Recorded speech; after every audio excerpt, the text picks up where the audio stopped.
Yeah. I was just telling someone yesterday. I was like, yeah, I did a light tour of like art that's being projected onto different buildings in the city. Yeah.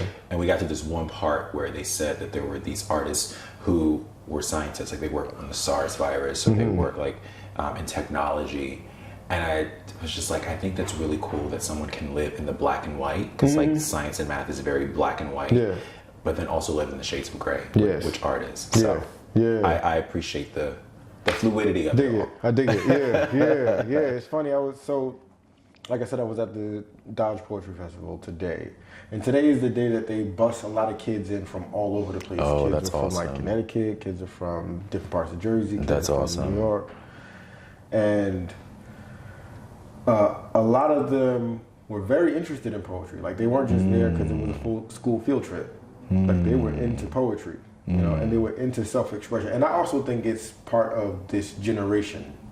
Yes. You know what I mean? Like Yes. 15-year-olds of this day are very much not only self-aware in a way and worldly in a way, but incredibly conflicted. Like they have a desperation for figuring themselves out so that they can freely and fluidly express themselves and explore themselves and explore the world. But they're like, you know, a lot of it I think has to do with social media. I hate saying that social media because of social media, but like the internet. Yeah. And the amount of global content. Yeah. Non-stop. Around the clock. Yeah. And so much of it is bad news. Yeah. You know what I mean? Like you believe that you're taking on the world if you pay attention to all these things. It's true. You think it's like you have to grapple with all of this. Yeah. And you really don't. Yeah. You really don't. And I had the fortune, like I said, I was on a panel with 3 panels, but I had the fortune to respond to these questions. And I would imagine because it was poetry and it was, you know, in the arts, there's a vulnerability on their part to even ask these questions. You know what I mean? Like apparently they're not asking. If they even know what that is. If they know, but I think they do. They know that they're being vulnerable? I think so. Yeah. I think so because they are, at least in the experience today, they weren't quick to ask questions. It was a struggle to like get them to get up and actually ask a question.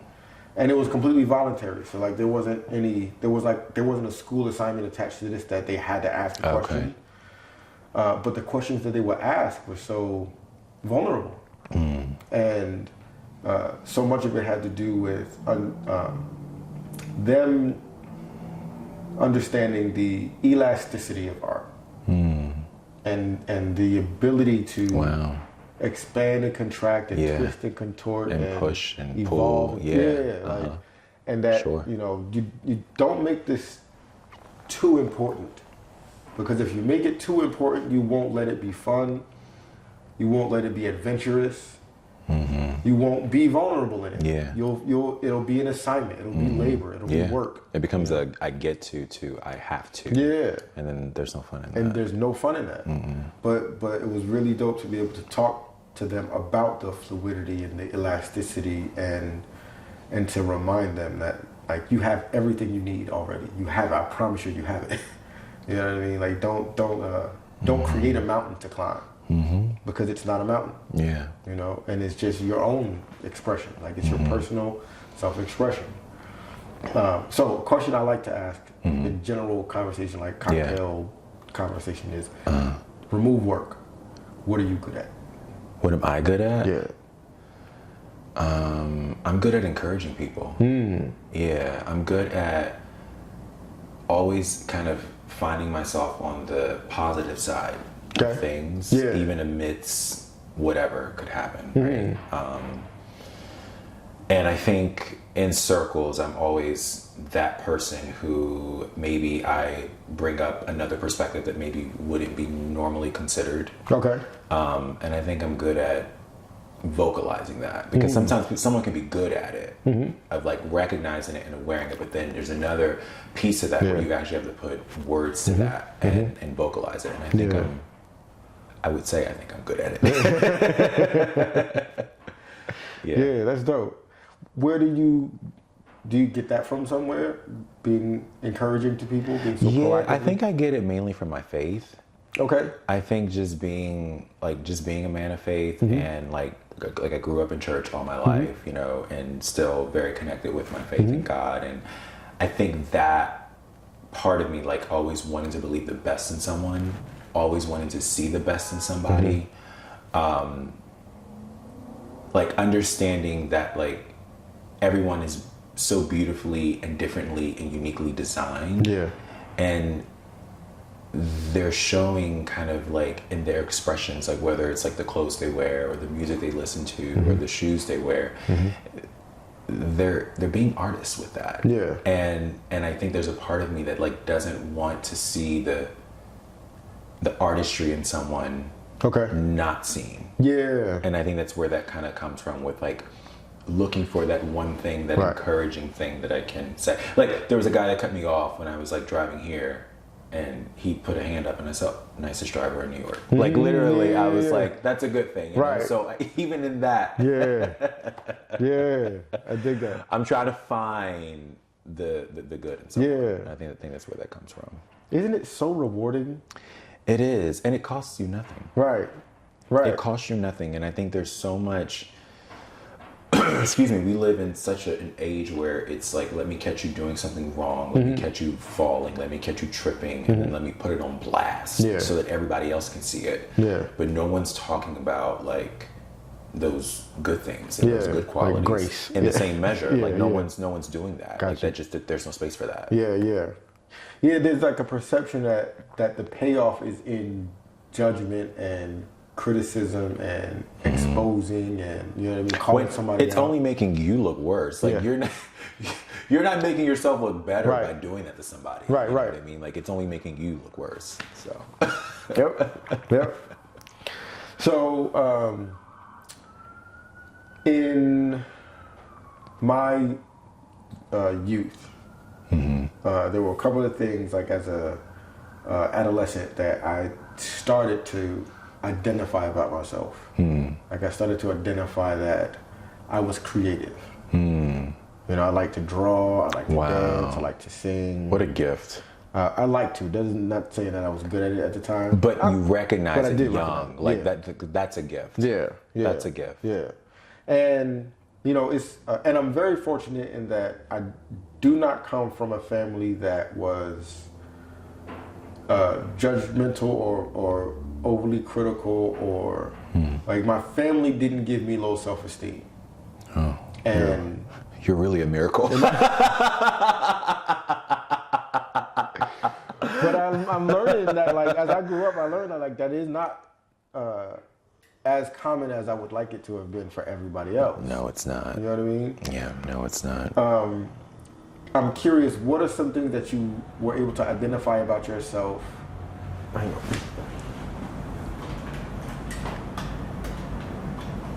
Yeah. Sorry.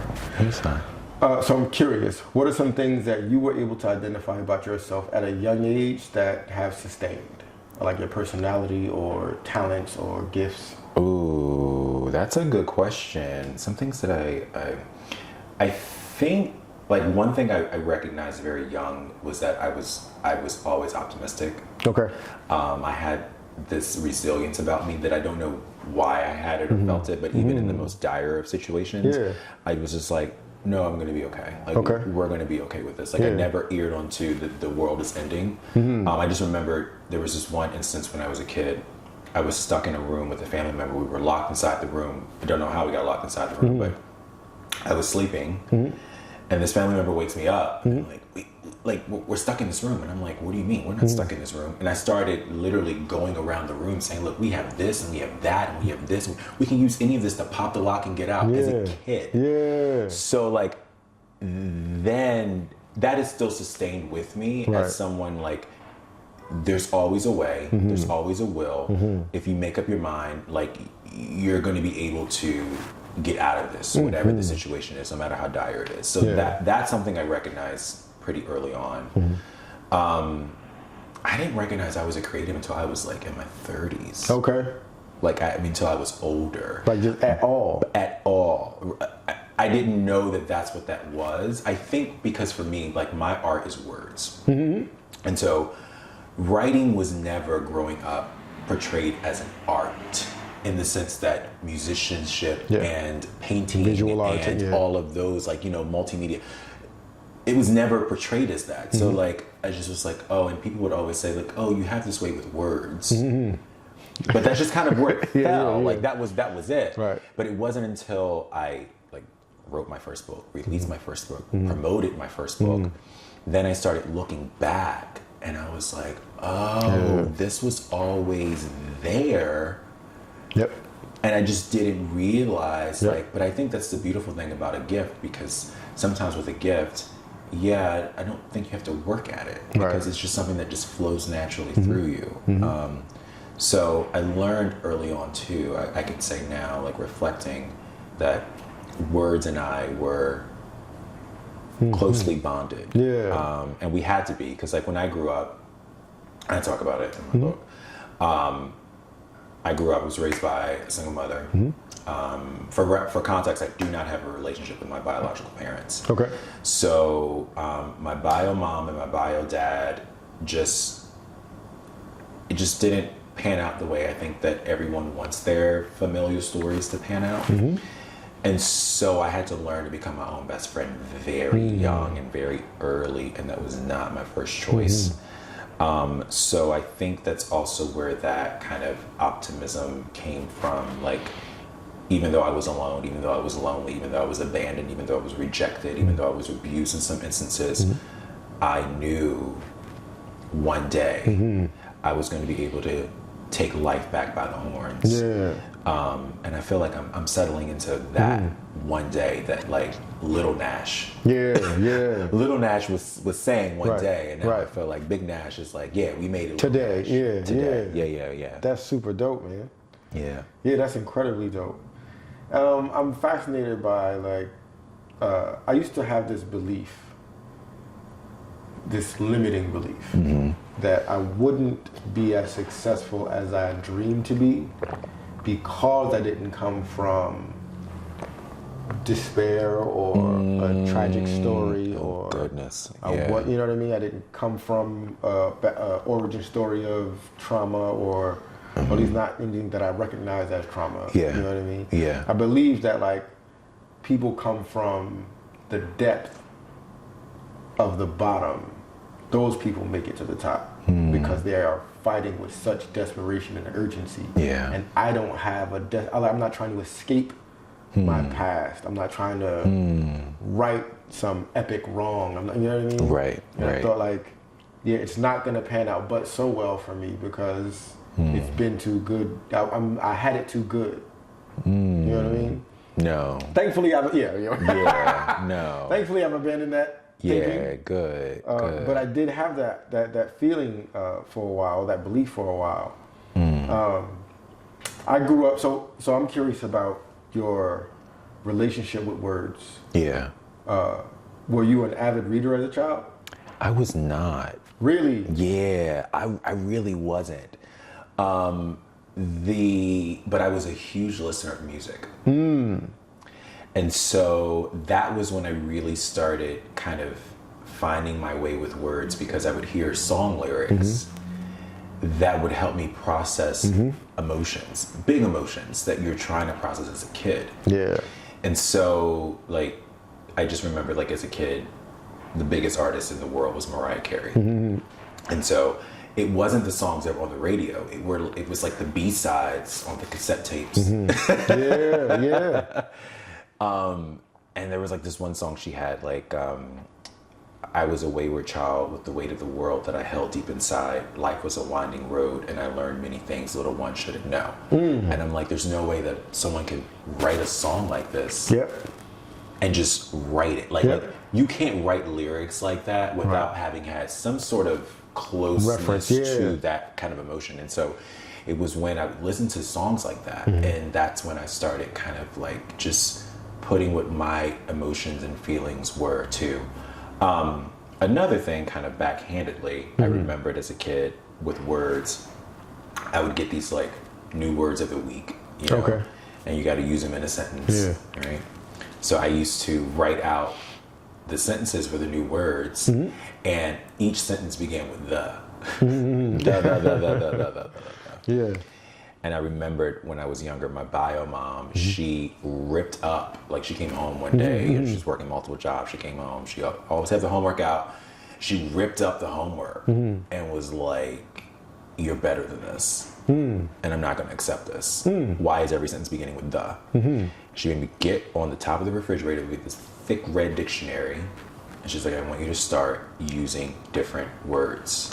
Okay. So every time I got to sit down to do homework, I always had a dictionary and I started learning new words. And so I wasn't really big into reading as a kid. I became more into reading the older I got. But like as a kid, like reading was just never like my thing. It was always music. Yeah. And like how song lyrics made me feel. Yeah. That was where kind of my relation with words came from. Yeah, that's powerful. Powerful because the music allows for emotionality, and the emotionality allows you to be more curious about the words you don't know. Yeah. And it creates more resonance with the words you do know. You know what I mean? And then when you look up a word that you didn't know, then you have the resonance for that, because that song is going to vibrate for you in a way. You're going to have feeling around that. Yeah. That is an incredible tool. Wow. Okay. All right. So, man, that was really dope. That's really dope. It's like, I remember somebody, I think it was Damon Dash, talked about how he didn't believe in beating his kids. Right? He didn't believe in corporal punishment at all. He's like, discipline is supposed to make you better. It's not supposed to simply be punishment. Or traumatize you. Right, or traumatize you, right? Something about the discipline itself should improve you. Right. So like he said, like his son, when his son was in trouble, he would make him run on a treadmill. And the idea of this thing is, there is a punishment aspect. Like say with your mom, there is a punishment component to the ripping up the paper and making you do it over. Yeah. You know what I mean? And I'm certain you weren't especially interested in just reading the dictionary. So like Not at all. There was the It's not top tier reading. Yeah. Didn't see that in the New York Times. Right. bestseller. Right. But you end up better for it. Yeah. You know what I mean? And not just damaged by it. Yeah. You know? Yeah, no, it's funny too, because even like I'm working on my second book, and when I was writing the other morning, I'm rereading line. I'm like, come on, Nash, really? Like, but it's like that's from that. Yeah. That's from my childhood. Yeah. That's from like, you can write the sentence better. Like, Right. you can convey this to the reader better. Right. Like, My stuck with me. ex went to corporate college for a little while, and I remember she told me something that stuck with me ever since. That was, her professor wouldn't let them use the word "it." She's like, write the thing that it is supposed to represent. Don't say it. So if it is the tumbler, if it is the sofa, say tumbler, say sofa. Yeah. And I realized that in my writing, I would use it as, because I don't want to think slowly. My thought was already, like, I had already finished the thought, Right. and I'm trying to convey it, but it wasn't effective communication.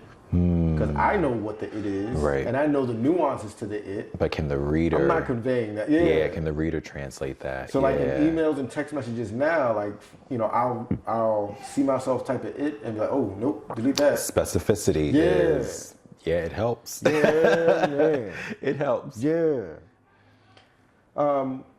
Is there anything that you could tell me that like you were told about yourself as a young person, like character trait or whatever, that as far as your personality and identity, or in whatever way made the belief? For some reason, I believed, my parents laughed at my performance a lot as a kid, so I believe that I'm funny. When I would do silly things, when I would do funny things, they would laugh at it. Most of it had to do with just I was a cute kid.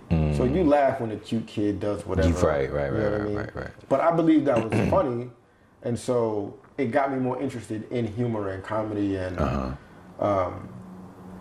now I'm at a space where, as an adult, I got to a space where I think I'm funny, and I don't really care who else thinks I'm funny or not. Like my sense of humor is mine. Right. You know what I mean? Right. But a lot of it has to do with that I was encouraged by way of that experience with my parents to like be interested in funny. You know what I mean? There are an awful lot of people nowadays apparently who are not especially interested in funny. Like if it lands funny, great, but they're not looking for humor. You know? And to me, it seems like there's a robbery of the experience for them because funny is medicine to me. Yeah. Humor is medicine. It is. And the best kind. The best kind. The best kind. And like to your earlier point of, you know, and as it relates to encouragement and whatnot, and the way that you use encouragement as a tool, funny allows you to acknowledge to what's not funny, but still laugh. You know what I mean? Like you don't have to ignore the thing that's not funny. And I think that's where a lot of like really, really good stand-up comedy comes from. People acknowledging the unfunniness and spinning it funny. You know what I mean? So that it can be medicinal. Yeah. Levity. Know? Yeah. So was there anything that like people directly or indirectly got you to believe about yourself or see in yourself? Yeah, I think, gosh, I can remember I was in kindergarten and I was like pulled out of class. And this happened like another time, I think when I was in the second grade. I kept getting pulled out of class to take these special tests. And they were trying to skip me in school. I didn't know what that was. I didn't know what that meant. I didn't know what that was going to translate to. And I passed these tests to be skipped. So I think they were trying to skip me from second grade to sixth grade. Okay. And the biggest concern that they had was he talks too much. Okay. We don't think that he is going to be able to socially like mesh with the other students, you know, in sixth grade as a second grader. So I think like going through those processes, I learned that there was a intelligence that people saw in me because like they were seeing this before I was taking these tests. I didn't see this in myself. And to this day, people will come to me and say, well, you know this, you know that, and you're so knowledgeable, you're so this, you're so this. You have this reservoir of just information inside you. So like from a kid, I think I learned early on that there is this air of intelligence that's associated with me, but then also I like to talk a lot. And maybe those two things don't kind of exist in the same space. But yeah, I would say that that's probably like one of the first things that I started learning about like myself and just like what people see when they're interacting with me, and how that's different than what I'm seeing in myself. Because I wouldn't say that I was intelligent like as a kid. I wouldn't say that I was. I guess you can't say the S word. You can't say the C word either. I'm going through all the words my editor. My editor's like, you can't use this word in the book. You can't publish it. I'm like, oh goodness. Okay, what can I say? I wouldn't say that I was remedial. Got you. I don't know if that was fantastic. That was incredible. I had nothing for you. I had no help for you. I didn't know what to say. I wouldn't say I was remedial. But I didn't see myself as this like brainiac either. I think I always had this just growing up, we were all told that we were special. We were all like, you know, I come from like the generation of the fourth place, you know, millennials. And so it's like, there was no like, you didn't really feel special because everyone's being told that they're special and everyone's being told that they get a participation, certificate, you know, so those sorts of things like made me always think like, oh, well, everyone thinks like me and everyone else is like me. But then, you know, when I would be in those instances where we want to skip him, but Nash talks too much and we don't think Nash is going to be mature enough to do that. So like I would say that too. I think also younger, like people told me that I was more mature than my age in some instances, and that's a part because like I had to grow myself up, you know. So that grew me up, and I think that just matured me. And of course, you know, reading the dictionary whenever I felt like it.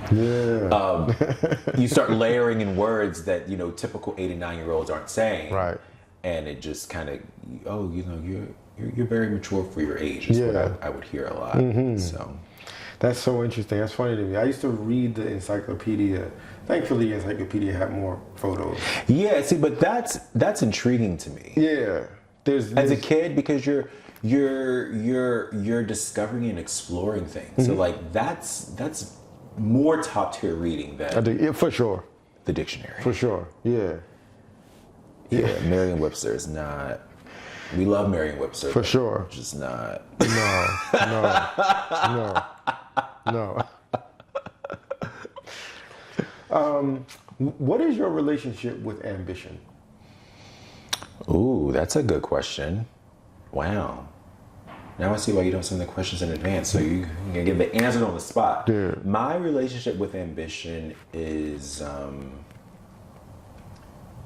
I think I have a healthy dose of pursuing it, but it doesn't rule or reign my decision making. I think I of course want anything that I do to be successful, right? I mean, what human being doesn't? But I don't allow the success of something to impede my well-being. So, just for example, you know, I'm on this book tour all across North America right now, and I was like, I'm not doing any tour dates in October. Like, I need to take that time off. Gotcha. Were there dates coming in? Were there opportunities coming in? And I had to ask myself, just because I can do it, should I do this? And if I do this, what then am I saying no to? Because whenever you say yes to something, you're saying no to something else. So To everything else. everything else, right? Including yourself sometimes. And I'm like, so if I say yes to this, does that mean that, you know, my dog is going to be able to get brushed the way he needs to get brushed? Does it mean that my house is going to be able to be cleaned? Does that mean that I'm going to be able to clean my car? Does that mean that I'm going to get sleep? What a concept. Does this mean that I'm going to be sleeping in my bed this month more, or am I going to be sleeping in the bed of a hotel more? And so my ambition, I really do strive to keep it with balance. Because I think for me, just from my experience, I used to live and work on cruise ships, and that's what my book series is all about. When I lived and worked on cruise ships, right? So when you work on a cruise ship, you're never off. Right. Even when you're off, you're not off. Because when I would go into the convenience store to just grab, you know, soap and a few snacks. There is a guest from the cruise who remember me hosting Karaoke Superstar, you know, so I'm not off. I go to my cabin, but my phone rings at 2 o'clock in the morning. I'm not off. And so now that I'm not in that environment where I don't always have to be on, I am much more intentional about my well-being and being off when I can be. Okay. And so with ambition, I have a healthy dose of it, but it doesn't rule or reign. Yeah, okay. I dig that. Yeah. Why'd you choose October? The month of October, not to... Oh, nothing. Well, it happens to be National Cruise Vacation Month. No, I'm joking. Oh, no, it is though. No, so it just was that the way the book came out in April. We started touring in May. September was a pretty heavy month for me. Okay. And November is a pretty heavy month for me as well. Yeah. And I said, well, might as well just take a few weeks off to kind of ramp up and get ready for kind of all the other things that has to go. So it wasn't like, oh, because October is like the number 10 and I don't know what the number 10 means. I'm just being, you know, I'm talking at this point. But no, it just kind of where the tour was kind of landing, because the last dates are going to be in Miami at the end of November. And I said, you know what, it'll be nice to kind of be rested in October and then get back out there in November. I am curious about the book. Let's start there. What's the book about?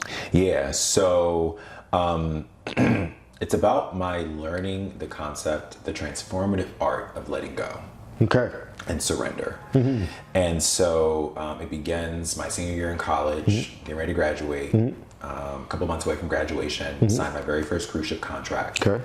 But from me signing my very first cruise ship contract to the day that I went to go leave for my very first cruise ship contract, there was a 17-month holding pattern. Oh. So can you imagine getting a job? Oh my goodness. Can you imagine getting a job and you ask when you start and they say you're on active hold and we'll let you know when you start? And that active hold period goes to 17 months. Could you imagine? So it's a 6-book series. It's a hexology. So the first one's called Undertow. Okay. So Undertow, the rip current that drowned myself and saved my soul. Because I learned the concept of surrender. And so I was like very upset, like, but then eventually I was like, okay, maybe there's something deeper I'm supposed to be working on here. What might that be? And it was me. It was getting out of my own way. It was my pride. It was my ego. It was that unhealthy dose of ambition, which, because like ambition is like one of those things like confidence and cockiness. Like, I mean, if you're not mindful, you kind of tote this line, you know what I mean? So, that's kind of what I leaned into, and music was again a saving like solace for me. There was a lot of familial changes in my life during that period. I was going through like it's like another thing like I don't think people talk about is like the grief of losing like people that you were once connected to or related to, and then you don't have that anymore. They didn't necessarily pass away, but it feels like they passed away, and you grieve like they passed away. And that a lot of that was going on family-wise for me. And literally I was like the only thing left. Like I lost like my friends, I lost my family, I didn't have anywhere to go. And I was like, the only thing left I have is this dream of working on a cruise ship. And if I let this go, what would my life be? So I didn't let it go. And I leaned into the undertow. And essentially, you know, the only way to get out of it is you have to surrender to it. You can't, if you resist it, it could be fatal. You can die. So I embraced it. I surrendered. And then that's when I was able to, ironically, then go my very first cruise ship contract. That's what I'm working on the second book now, laying my ship bare. So, ship with a P. Laying my ship bare. I gotta work on that. Yeah, laying my ship bare, sinking the nautical mirage of my empty dreams.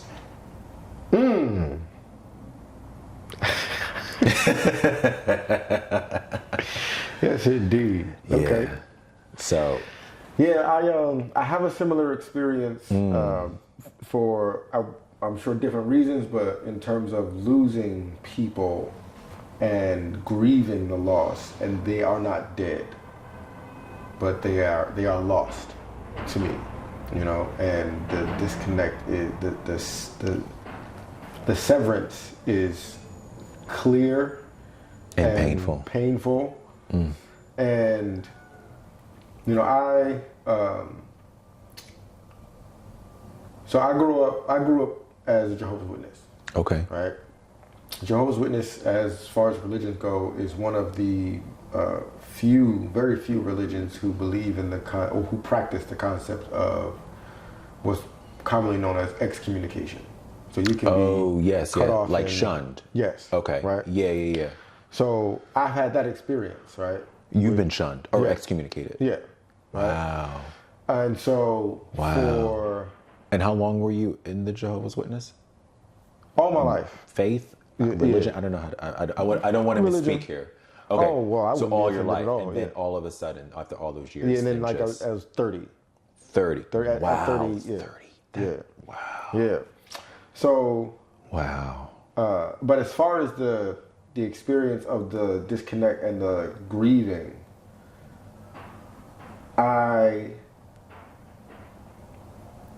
had an estranged relationship with my mom for the last 14 years of her life. All right. And fortunately, I eventually adopted this idea that everything is preparation for tomorrow. Everything, right? And so when my mom died last year, I was not in the same space of grievance as some of my siblings. Who didn't have the estrangement. Who just started, yes, who didn't have the estrangement. So they began grieving last year. Wow. Whereas But I you began were grieving grieving for in 14 2010. years. Yeah. And so would you say that you buried your mother before you buried your mother? Not buried, but I was resolved in the idea that we won't come back together. Like I knew I was never going to be a Jehovah's Witness again. Heavy. And I knew that she was never not going to be a Jehovah's Witness. Heavy. So that was what the state of that affair was going to be. Heavy. You know? But I also knew that it was not a matter of our a choice based on our personal relationship. You know what I mean? It was, she chose God and the God of her understanding and the way that faith dictated, you know, her engaging. And it was also, I once held the same belief. Right. So like there's no, I had no judgment for her whatsoever. You know? But it was it proved to be a stepping stone, so to speak, for me. And that I wasn't blindsided by the loss when she was actually gone. You know what I mean? And you were laying her to rest. I was laying her to rest, and I had already been in practice for these years of holding on to the idea of who I knew my mom to be, right? So even in death, and this is something I carry with other people who passed away, I know what my relationship with that person is. Right. I know the personality of that person as I know it. Right. So like if I were to have a conversation with my mom about any subject, I could guess my mom's point of view and what she would have to say. Like that. Yeah. And I can pull that up for myself. So it's not the case where like I can never have a conversation with her. Sure I can. I know what she would say. You know what I mean? And I have conversations with her in my mind. You know what I mean? When I want to engage my mom, I do. Because it doesn't have to be her physically. You know what I mean? And so the same way with other people who obviously I didn't have as close a relationship with, even people who were just friendly colleagues, people who I would see in passing who passed away. It's like I know exactly what that bumping into them in the street, hey, how you doing? How so-and-so, da-da-da. Yeah. There's a friend of mine, I talk about this often because this is just a reality for me. Like there's a friend of mine who passed away and there's a mural of her up the street. Huge mural of her. And she used to work at a hair salon, so often I would see her standing outside the hair salon, just like, you know, on a summer day or whatever. And if I'm walking down the street and I see her, I say, hey, she says, hey. She would ask me, how's my lady? I would tell her how she's doing. She'd say, tell her I said hi. Of course I will. And then I carry on. That's the conversation. Right. You know what I mean? So when I walk past that mural, you replay I have that same conversation. Yeah, you relive that. With her. Yeah, she says her line, and I say mine, and I carry on. You know what I mean? And so for that, I'm thankful for that I have accessed this concept wherein people aren't gone. They're just not here. And there's a very big difference. And I can still access the relationship I have with them or the interaction I have with them. You know what I mean? And life has given me so many other relationships. So it's not like I'm not at a loss. You know what I mean? But I say all that to say the idea that I have adopted is the estrangement gave me an on-ramp to grief long before most of my siblings got one. So I'm privileged in that regard. And I see that in other areas of life too, where like something will happen or I'll experience something and a year later, 2 years later, 3 years later, something else that would be devastating if it happened cold isn't devastating because of the past year, 2 years, 3 years. You know what I mean? Like my ex had a bout with depression. Ooh. Where in the home we were very much separated by like she was just very, very much to herself. Wow. You know what I mean? And when we separated, it was again, it's like I had this on-ramp to a separation. Yeah. You know what I mean? I got to experience a version before the final version. You know? But you engaged it though. Like most people wouldn't look at it like that. Because I'm thinking of a friend who passed away recently who also struggled with depression. Unfortunately, you know, when she passed away, it was the most devastating news that I mean, I cried. I cried. She inspired the last line of my book. And the day I found out that she passed away was the same exact day that I approved the final version of my book to the publisher. So I cried. Yeah. But there were years there where there was distance, there was silence. Yeah. So like, I didn't engage in the process, and this could potentially be preparing me for. Got you. Yeah. You know what I mean? The way you engaged it with your ex, you know, like with the she was that depression set. You engaged it. I didn't. Got you. Yeah. But you know, to your point, is there is an ability to decide that my focal point is going to be the silver lining. You know what I mean? Right. I can decide that nicest driver in New York. Yeah. And that's what the interaction was. You know what I mean? Like I do have that power. We have that power to decide what is the experience or the remembrance going to be. You know what I mean? And I'm really, really grateful for that. Yeah. You know? Another question for you. What is your relationship with death? Oh, that's a great question. Yeah, that's a great. Actually, I was just thinking about this the other day. I was just like thinking, like, actually, even driving here, I drove by a few hearse, and when I see, it's interesting. Like, I still think about my friend who passed away when I see a hearse, and I get a little sad. But I'm like, oh, you know, well, like, it's all appointed a day for each of us to die. Yeah. So I'm not afraid of death. I don't believe that this is it. Right. This life in which we're living here. You know, I do believe in an afterlife. I do believe in heaven. I do believe that I'll live eternally. You know, I believe I'll see my friend again in heaven. And so, like, I'm not afraid of death. Right. I'm not afraid of what might happen or what might come about it. Like, I had a really weird instance where I was on a plane, we lost cabin pressure, like everyone's freaking out, you know, we had to turn back around, go down, we were in another country. And I just was like, oh, what if this was it? Then that just would have been it. Like I was literally on the plane working on my second book, and I'm like, what cooler way to like leave, you know, doing what I loved. Right.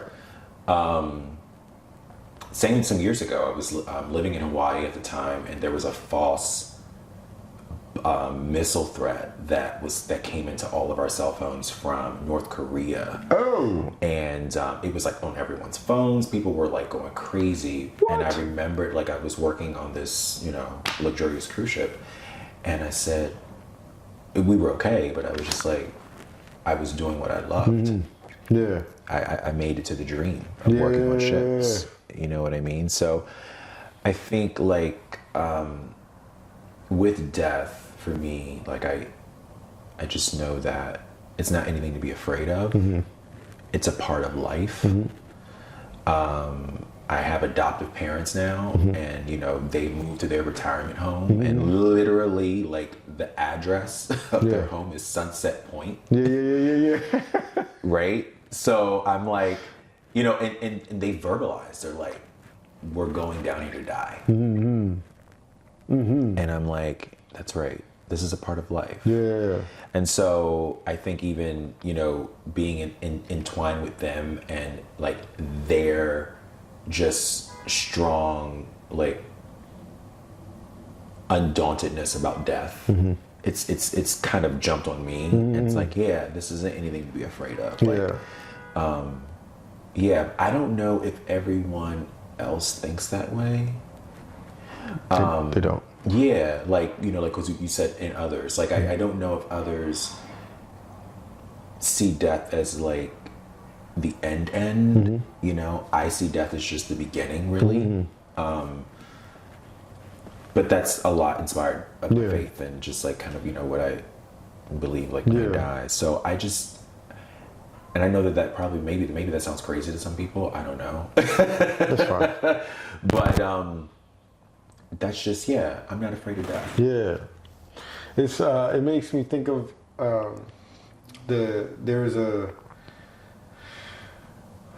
sometimes people talk about sleep as death, and that like every night you go to sleep, that's a death. And every morning you wake up, it's a rebirth. Right? And then it makes me think never about, considered that. like, if you compare the way many people avoid death, it's like the way toddlers avoid going to sleep. Oh, taking a nap. They fight everything to not have to go to sleep. Yeah. You know what I mean? And it's like, when I look at it that way, it makes me see the avoidance of death as immature. It's childish. You know what I mean? What a perspective, yeah. Because, like, you first, in the same way that you cannot fight sleep, you will eventually go to sleep. Absolutely. No matter the whether body you will want to demand or it. not. Right. The body will demand it. And the same with death. Like, so what is the point of you having a position on whether you want to or not? Well, you know what I mean? Like, we don't want to age. We don't want to. This is not in your control. Yeah. You just don't have control. In the same way you don't have control over staying up all night just because you want to have fun. It's like life isn't just fun. And I think that's kind of, I'm being reductive, of course, but to a degree that is what we are basically equating life to. Life is the fun, and we don't want to go to sleep. We don't want to die because we want to keep on living and having fun. And it's like, on the converse, as you get older and appreciate sleep, you realize not only is this necessary and eventual, but it's part of the process. Like, death is part of the process. Yes, it is. You know what I mean? And the acceptance of that puts us in a great position to actually live life well. Yeah. You know? Absolutely. Like, to not be perverting purpose. life because we're actually avoiding death.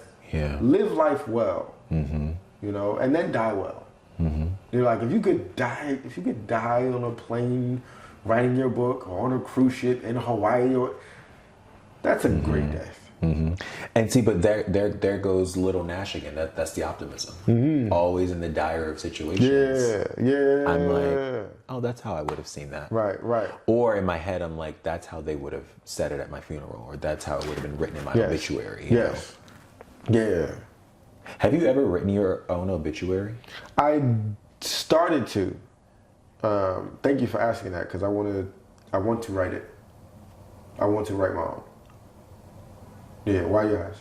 No, I read a book years ago. I forgot the name of it now. Okay.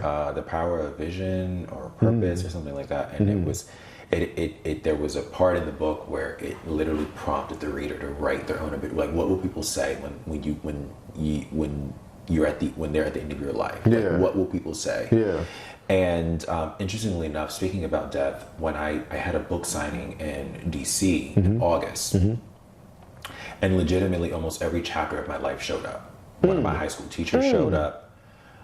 College people that I went to university with showed up. Yeah. People I worked with, my very first job at 15 showed up. What? So there's all these different, and then people who are in my life today now, right? Like all these chapters of my life showed up, and I was like, literally the first thought I said was, this is what my funeral would look like. Yeah. This is a book signing. Yes, we're excited. I'm excited. But I'm like, this is what my funeral would look like. Yeah. And what a privilege. Yeah. People always say, you know, give people their flowers while they're here. Like, those were my flowers. Yep. Like, Yeah. what a privilege that I got to see that. Yeah. And experience that. Yeah.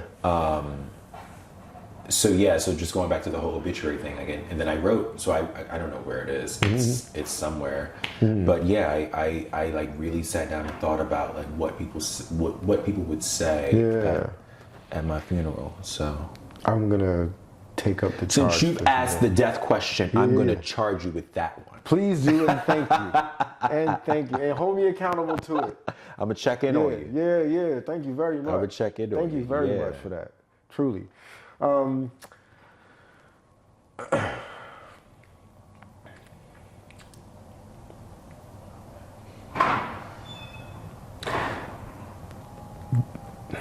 There is a general narrative nowadays that maybe it's just the algorithm based on what I've been looking at on the screens, and maybe it's not, but it feels like there's a general narrative nowadays of people poo-pooing life, people poo-pooing people. Nobody wants to. I don't want a people, and everybody's the problem, and you know, there is such a pride that people seem to take in being over all of this.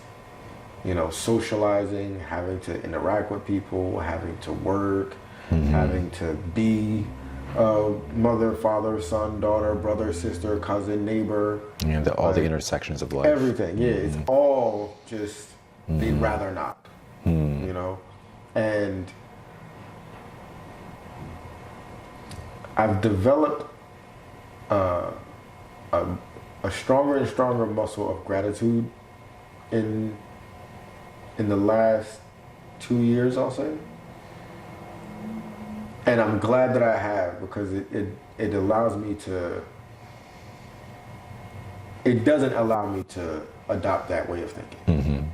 Like it's absurd to me to be over life, or to even feign that you're over it, and that you can't deal with the stupidity of it all, and that life sucks and all, like all of that. I got nothing for it. And I'm always interested in the way people express gratitude. I think of gratitude like I think of love, like I think of loyalty. Yeah. It's not a thing you can have. Right. It's only real as you express it. You can't just have love for somebody. You know what I mean? And do nothing about it, then you don't love. That's right. You know, it's a verb. Absolutely. And gratitude is a verb. Absolutely. You know? So do you have any gratitude practices or gratitude habits? Yeah, one thing is, I guess it might be a little old school. I make it a habit to keep a stack of thank you cards in my kitchen drawer. Okay.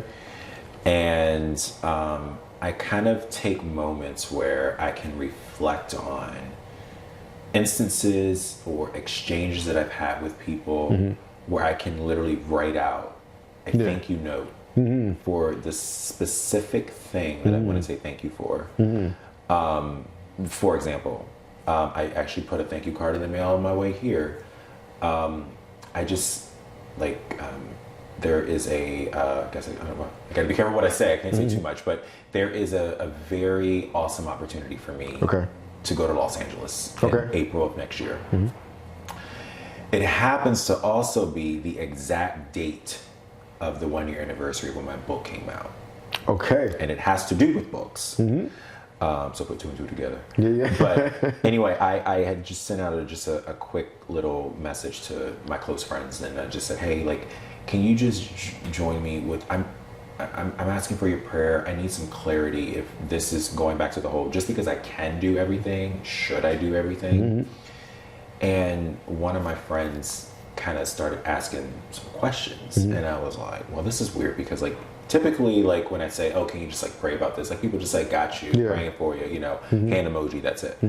He's like, he was very specific. He was like, what would be the thing that would prevent you from going? And I said, well, just to be frankly honest, it is incredibly expensive, and I just don't know if it makes a lot of sense. CENTS. And then he barked back and he was like, yeah, so I was definitely praying about that, and like I felt led, like it was very specific. God told me to give you this amount of money to go towards that. And so like, one, I took it as a sign, like, okay, ships are now pointed to the West Coast. But beyond that, I was like, I can't just say thank you in a text message. Right. So I sat down and I specifically wrote him a note, and not just the thank you, but the why. Because this is somebody who's in my life who is a newer friend, but we've become good friends. He's still down in DC. So he comes up to New York often, or I'm in DC, and like, you know, we meet up whenever we can. But he's a newer friend. He's not related to me by blood, right? And he did something to me that felt like family, which is something that my younger, rejected, abandoned, abused self wasn't always used to receiving. So I wanted to like write that out, just to say thank you. If I know of something that someone likes, or someone's getting ready to do something, I try to be thoughtful in the sense of like, oh, how can I like dovetail this into saying thank you? Because it literally cost nothing to say thank you. I remember this other instance where I like skipped my internship. I talk about it in my book. I skipped my internship and I get on this plane. I don't tell anybody where I'm going. I get down to Florida. I was going to interview with a pretty well-known cruise line. And before I did that interview, I met with two people from a graduate program at a college that's there in South Florida. And I brought 2 candles with me. And I had wrote in the card, and it said, I just pray as this candle burns, that you're reminded that you're keeping not just my dreams, but so many other dreams alive. Being specific with the gift, the meaning of it, why. So that's one thing I say thank you for. I'm always in exchange with different people, and I'll just say thank you.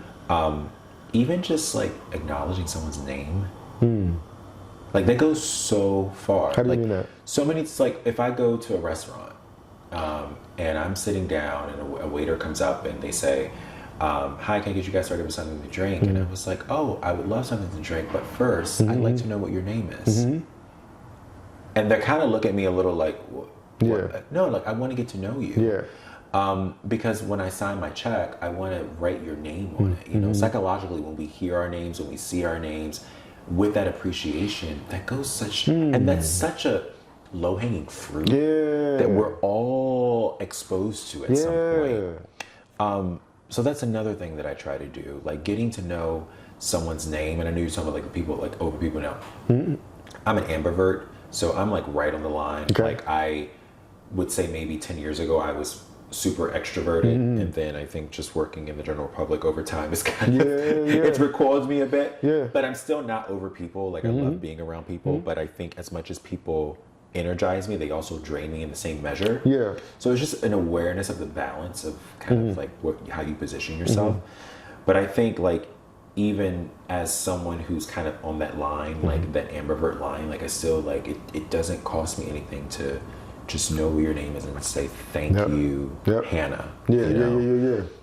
That means like so much to people because we don't do that. But that takes effort, that takes intentionality.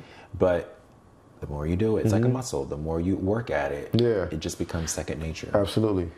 So those are a few of my gratitude practices. I dig that. I started to record videos, and sometimes most of them I'll post on YouTube. Sometimes I don't, for one reason or another. Right. But I started a series called "But First Gratitude," where like in the morning, especially morning time, is my time. Oh my God. Yes. And me so, too. Yeah. Yeah, me too. And so the series was, you know, as I'm up and maybe I'm making my morning tea or what have you, and I, you know, just talk out. It's like journaling. Absolutely. But it's, you know, auditory. Yes. And or vocal, I should say. Yeah. And I just speak to things that I'm grateful for. Yeah. Sometimes I'm looking out the window. Right. And I'm grateful for the view. Right? And I'm grateful for the it's a nice view. The things I actually get to see. Yeah. I get to watch birds in the morning when they're, I guess, hunting for breakfast. Right? Like you see flocks of birds all kind of swarming at the same time, like as sun comes up. And it's not a walking club, it's not a flyers club. You know what I mean? Like they're about to eat. But it's such a beautiful sight. Yeah. You know, to behold. It's such a beautiful sight to behold sunset and sunrise. Right? Like this is the first place I've lived in that had a view of the sunrise. It's the first place I lived in that was this high off the ground and faced east. Right? And an unobstructed view. You know what I mean? So I'm grateful for so many things. And I remember that the practice started when one day I woke up and immediately reached for my phone. And I realized like, oh, oops. I haven't even, like I've done nothing. I'm not, you know what I mean, out of the bed. I didn't brush my teeth. I didn't do anything. And more importantly, I haven't like just tapped in with being thankful to wake up. Yeah. I just go right into scrolling. Yeah. You know what I mean? Like how corny is that? So I started to but I think that's like a good part of society though. What do you mean? Like I think that's the way in which the world has, or the world I think would want us to be. Yeah, for sure. You know? For sure. So the fact that you're even recognizing that, I don't know if many people recognize that. I think it is such a habit for so many people that like doing an auditory gratitude moment while watching the sunrise and having a freshly brewed cup of tea. Like I don't know if that's in everyone's toolbox. Well, it wasn't in mine until it was. You know, I was just like everybody else. You know what I mean? But what I realized was like there are things that I'm grateful for upon opening my eyes. Like the moment I open my eyes and I'm aware that I'm awake and alive, I'm grateful to be awake and alive. Yes. I'm grateful that as far as I know, nobody that I love is in danger or has died today. I'm grateful for whatever yesterday was. The lessons. And the good of it and the not so good of it. Because I survived the not so good. Right. You know? And I'm grateful for the possibilities of today. Yeah. And that's in that moment. And this is not, I don't have this judgment about anybody else or anything else, but in that moment for me, inside myself, it felt disrespectful to life itself to immediately go on autopilot the moment I opened my eyes. Wow. Because that's all the scrolling would have been. Absolutely. There's no, I had no purpose there. Yeah, absolutely. But I really also appreciate about gratitude how regeneratively rewarding it is. Like if I sit and think about, okay, what am I grateful for? As long as I sit still, the list gets longer. Absolutely. It just things just keep adding on and adding. And there's so many things. Absolutely. You know what I mean? Like I'm sitting here now, and in my peripheral view, I see the moon coming up. Wow. And I'm like, that's amazing. Oh yeah. Oh, look at that. It is beautiful. That is amazing. That is beautiful. You know? And so like the great thing for me about gratitude is, and I consider gratitude now a central pillar in my life. Like it is the thing that hold on to. That's awesome. In the storm of whatever, there's something to be grateful for. You know what I mean? And it colors the way I walk through life, like in such a blanketed way. It's like it covers everything. Yeah. It covers the good things. It ices the cake of the good things, and it sweetens the bitter of the bad things. And it's mind-numbingly amazing to me that it's that truly effective. Always. And it really gives you that perspective. Like, I mean, you're doing it at the beginning of the day.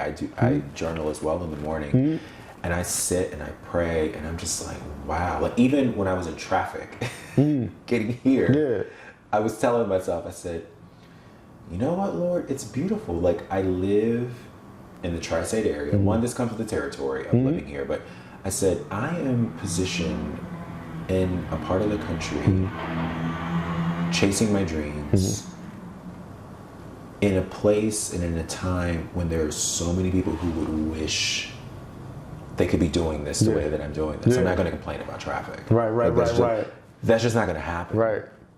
Like, I'm right where I always wanted to be when I was little Nash. So, like, no, like, this isn't the time for that. Right. Another instance, like a flight delay, I'm like at the airport gate, and I just told myself, start rattling them off. Start rattling them off. And I would be like, my dog is in a safe place. I have breath in my body. I'm breathing on my own. I'm able to stand on my own. No one's pushing me around. I don't need to use I just started rattling them off. And it really just instantly. It's not ignoring the fact that there are bad things that are happening. Right. This whole thing. What is this thing? Toxic positivity. Like, people are like trying to make you not see it as bad as it is. No. It's not about that. It's objectively just keeping things in perspective.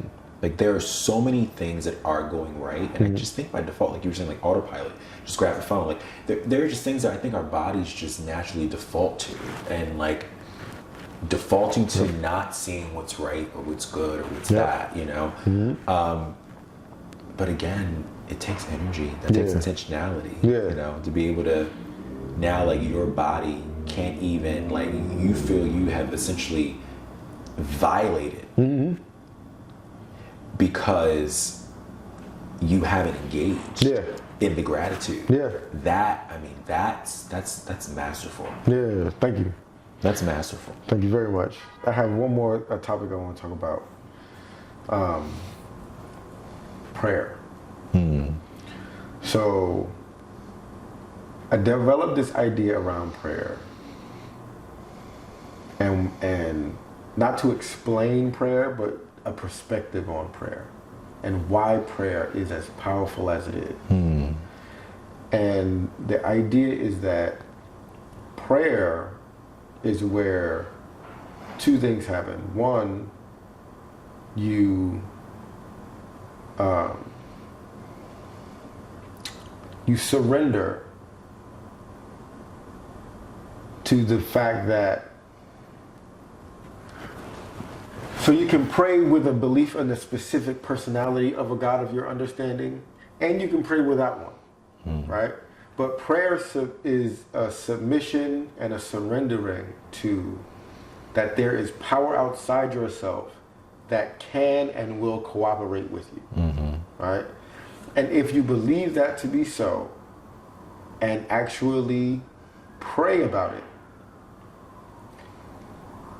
psychologically, you will more likely than not also turn your ship in the direction of your prayer and live toward what you, so you will cooperate with what you want to cooperate with you. You know what I mean? Because you've prayed on it, as opposed to just wishing on it.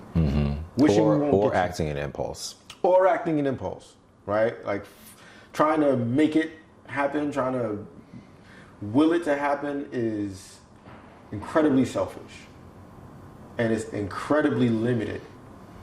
You know what I mean? But prayer is where you say, I believe and I have faith in the idea that I can receive cooperation from things greater than I am for this particular interest. And I also am responsible to cooperate with that cooperation. You know what I mean? Like, I can't pray for it and then live opposite and still expect to be granted anything. Yeah. You know? Or find yourself praying and worrying about something. Right. You know, like you're kind of canceling. Precisely. You're kind of canceling yourself out. Yeah. Yeah, no, prayer is one of those things that I think is just, I think the older that I'm getting worse at it. Okay. I think there was one point in my life where I was very good at it. Okay. And I'm finding myself like, what was it? It was another day. The other day, I got a call for a speaking engagement, and I'm negotiating the deal, and we got the deal, and I drafted the contract, and I sent it over. The client sent it back, and we're ready to do this or whatever. And then I was getting ready to go to bed, and I was like, not once did I say thank you. Oh my goodness, like, did I pray about that? Like, okay, yes, I did pray. I said, God, please help me know like what number to say. But then like after that, like, I didn't come back and give the gratitude. You know, like the story in the Bible where Jesus healed the 10 lepers, but only one came back. Yeah. I was like, oh my goodness, I was like the 9. You were the 9. Yeah. I was like the 9 in that moment. And so I think like it's one of those things, going kind of back to what you were talking about, like with being intentional about what we want our bodies to engage in, be connected with. Prayer for me is something that I do, right? Yeah. I think that I did it better when I was younger. But I'm also aware that I need to do it more.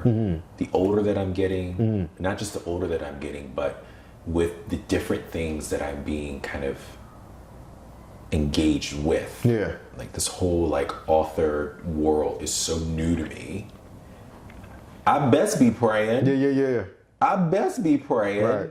And not just a check mark prayer. Right. Praying to the level and to the degree that I know matches the demand that is on me in that moment. So yes, it is a great thing to say, I want to do this, and like, God, can you make this happen? Right. But, you know, where are you leading me in this? Like, are you making this clear? Like, am I moving ahead of you? Are you moving, like, you know, are we in lockstep? Or am I over here and you're over there? You know, I was listening to a song the other day. It was saying like how like God doesn't color in a straight line, you know? And so I'm always like, God, are you zigging while I'm zagging? Right. Or are you zagging and am I zigging, you know? And that just comes with a little bit more intentionality. Yeah. It's one of those things like we know what to do. Yeah. Yeah. We know what to do. And I forgot what the quote is. Sometimes we act like we're not as educated as we are or something, or we live opposite of the level of intelligence we have or something, something on those lines. And I'm like, yeah, it's so true, because I think part of me at least, you know, like I'm just like, I just want to kind of like do this. But that's not what prayer is. Right. It's active. Right. Yeah. You got to put your feet to your faith. Yeah. You got to, you know, I could think of that Mariah Carey song, Make It Happen. Yeah, you know what I mean? Yeah. And if you get down on your knees at night and pray to the Lord, He's going to make it happen. Yeah and no, because you also got to put something with that. You know what I mean? Right. You know what got me to retool prayer and like my approach to it? I'm not ashamed of this because it's the fucking truth. ChatGPT. Here's why. One of the things that I early into exploring ChatGPT and AI that I really appreciated was that you can say I want to learn how to make a candle. I can ask ChatGPT how to make a candle.